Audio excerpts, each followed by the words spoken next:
Hello everyone, welcome back to my ant blog. Today, I'd like to introduce you to one of my ant colonies, the black gold bowback ants. These ants are incredibly colorful, especially their queen, with a black head and golden body, absolutely stunning. I've been keeping this queen for almost 20 days. But today I want to share a somewhat disappointing observation. Although the eggs have hatched and produced some small black dots, presumably young workers, I haven't seen any workers emerge yet.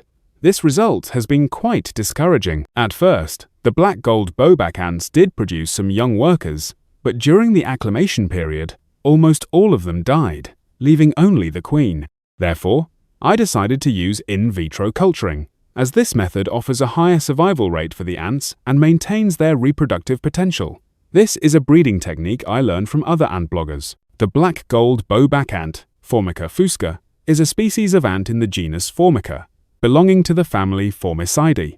Their appearance and coloration are quite distinctive. Worker ants come in 3 sizes: large, medium, and small. Their bodies are golden yellow, while the heads of the queen and soldier ants are black, hence the black gold portion of their name. Their golden bodies shimmer in the sun, creating a striking visual effect. These ants are highly alert, bold, and fearless. They typically enjoy sweets and fruit, and naturally prefer warm, dry environments. In terms of reproductive capacity, under suitable temperature conditions, black gold bowback ants reproduce rapidly, with a queen capable of producing hundreds or even thousands of workers annually. However, at lower temperatures, reproduction ceases. Therefore, in warm environments, these ants can rapidly expand their colonies, demonstrating their exceptional adaptability. Black gold bowback ants are also exceptionally drought-tolerant, surviving comfortably in low humidity environments and even continuing to reproduce at 30% humidity. This makes them resilient warriors among ant colonies. I chose to raise the ants in vitro, based on their adaptability and breeding habits. In this in vitro environment, the ants have a more suitable space to move around, while also maintaining humidity and temperature to avoid stress caused by excessive temperatures. I usually feed them sugar water every 2 days to supplement their nutrition, and inactivated insects once a week to provide them with protein. Protein supplementation is crucial, especially for the development of young ants.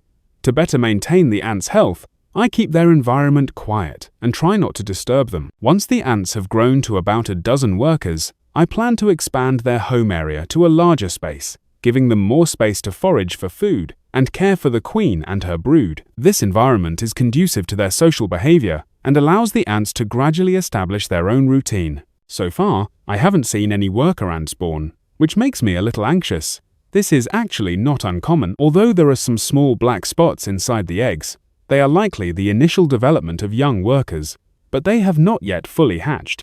The queen's reproductive capacity is crucial to the survival of an ant colony, and the birth of worker ants is the first step in the colony's growth. In the early days, when the black gold Campion ant colony had its first workers, I observed their interactions. The workers cared for the eggs and larvae, foraged for food, and then returned to the nest to feed the queen.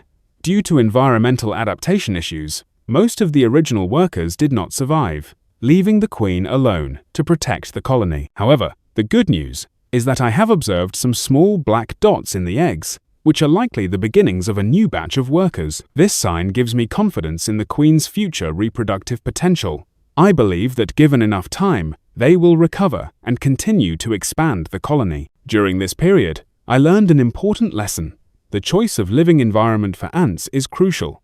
If the wrong nest type is chosen, the colony can face serious survival challenges. Although the cup nest I initially chose for them was spacious, it was too large for these ants, causing them to lose their bearings and ultimately leaving only the queen. My choice was indeed a mistake, but fortunately I discovered it in time and made adjustments. This experience has given me a deeper understanding of the nuances of ant care.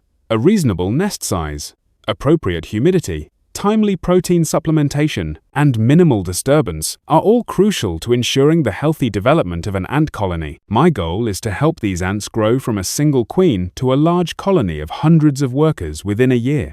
According to my plan, once the first batch of workers reaches 100, I will prepare a larger nest for them. This will allow them to forage for food and also provide care for the queen and her eggs. If all goes well, I believe this queen will become a powerful colony.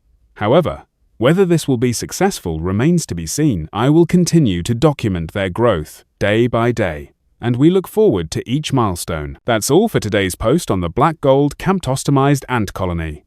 Do you enjoy observing the growth of these tiny creatures as much as I do?